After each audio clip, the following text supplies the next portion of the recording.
നമസ്കാരം, ജന്മഭൂമിയിലേക്ക് സ്വാഗതം. കുറച്ചു കാലമായി ലോകത്തിന്റെ മുഴുവൻ ശ്രദ്ധാകേന്ദ്രമാണ് ഇന്ത്യ. ലോകത്തിലെ ഏറ്റവും വേഗത്തിൽ വളരുന്ന സമ്പദ് വ്യവസ്ഥ എന്ന നിലയിലും ലോക വിഷയങ്ങളിൽ മുൻകൈയെടുക്കുന്ന നേതാവ് എന്ന നിലയിലും ഇന്ത്യയുടെ പ്രസക്തി അനുദിനം വർദ്ധിച്ചു വരികയാണ്. അതിനാൽ തന്നെ ഇന്ത്യയിൽ നടന്നുകൊണ്ടിരിക്കുന്ന 2024 ലോക്സഭാ തെരഞ്ഞെടുപ്പ് ഫലത്തിനായി ആകാംക്ഷയോടെ കാത്തിരിക്കുകയാണ് ലോകമെമ്പാടുമുള്ള നിക്ഷേപകർ. എന്നാൽ നരേന്ദ്രമോദിയുടെ നേതൃത്വത്തിലുള്ള BJP സർക്കാർ വെറും 290 സീറ്റുകൾ നേടിയാൽ കൂടെ ഇന്ത്യൻ സമ്പദ് വ്യവസ്ഥയിൽ നടക്കാൻ പോകുന്ന വലിയ മാറ്റത്തെക്കുറിച്ച് തുറന്നു പറഞ്ഞിരിക്കുകയാണ് ആഗോള ബ്രോക്കറേജ് സ്ഥാപനമായ ബേൺസ്റ്റൈൻ.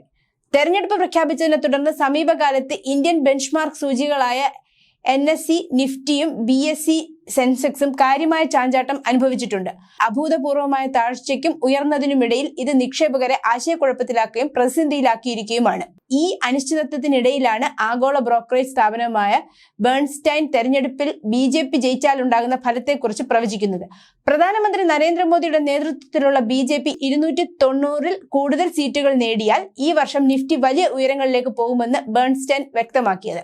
അഥവാ BJPക്ക് 350 സീറ്റുകളോ അതിലധികമോ ലഭിച്ചാൽ പിന്നെ നിഫ്റ്റിയെ പിടിച്ചാൽ കിട്ടില്ലെന്നും ബേൺസ്റ്റൈൻ പറയുന്നു. BJP 330 മുതൽ 350 വരെ സീറ്റുകൾ നേടാനുള്ള ഉയർന്ന സാധ്യതയാണ് ബേൺസ്റ്റൈൻ പ്രതീക്ഷിക്കുന്നത്. അങ്ങനെ സംഭവിക്കുകയാണെങ്കിൽ 23,000 പോയിന്റ് വരെ കുതിപ്പ് നിഫ്റ്റി നേടും എന്നാണ് ബേൺസ്റ്റൈൻ വ്യക്തമാക്കുന്നത്. നരേന്ദ്രമോദിയുടെ നേതൃത്വത്തിലുള്ള BJP വിജയിച്ചാൽ ചില മേഖലകളിൽ വലിയ രീതിയിൽ മുന്നേറുമെന്നാണ് ബേൺസ്റ്റൈൻ പ്രവചിക്കുന്നത്. അടിസ്ഥാന സൗകര്യ മേഖല, നിർമ്മാണം, ആഭ്യന്തര മേഖല, ധനകാര്യം, സർക്കാർ ഉടമസ്ഥതയിലുള്ള സംരംഭങ്ങൾ എന്നിവയാണ്. അതായത് ഷെയർ മാർക്കറ്റിൽ തെരഞ്ഞെടുപ്പിന് മുന്നേ ഈ മേഖലകളിൽ നിക്ഷേപിച്ചവർക്ക് BJP വിജയിക്കുന്ന സാഹചര്യത്തിൽ ലാഭമുണ്ടാക്കാം.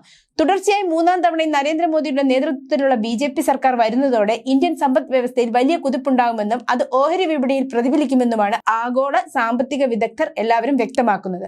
കഴിഞ്ഞ ദിവസങ്ങളിലാണ് ഇന്ത്യൻ സമ്പദ് വ്യവസ്ഥയുടെ വിപണി മൂലധനം $5 ട്രില്യൺ എത്തിയത്. വെറും 6 മാസം കൊണ്ടാണ് ഇന്ത്യൻ സമ്പദ് വ്യവസ്ഥ $1 ട്രില്യൺ സമാഹരിച്ചത് എന്ന് അറിയുമ്പോഴാണ് നമ്മുടെ രാജ്യം മോദി സർക്കാരിന്റെ കീഴിൽ നടത്തിയ കുതിപ്പിനെ കുറിച്ച് വ്യക്തമാകുന്നത്.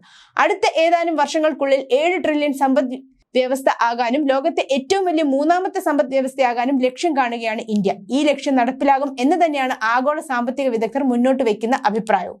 News desk, Janmabhumi.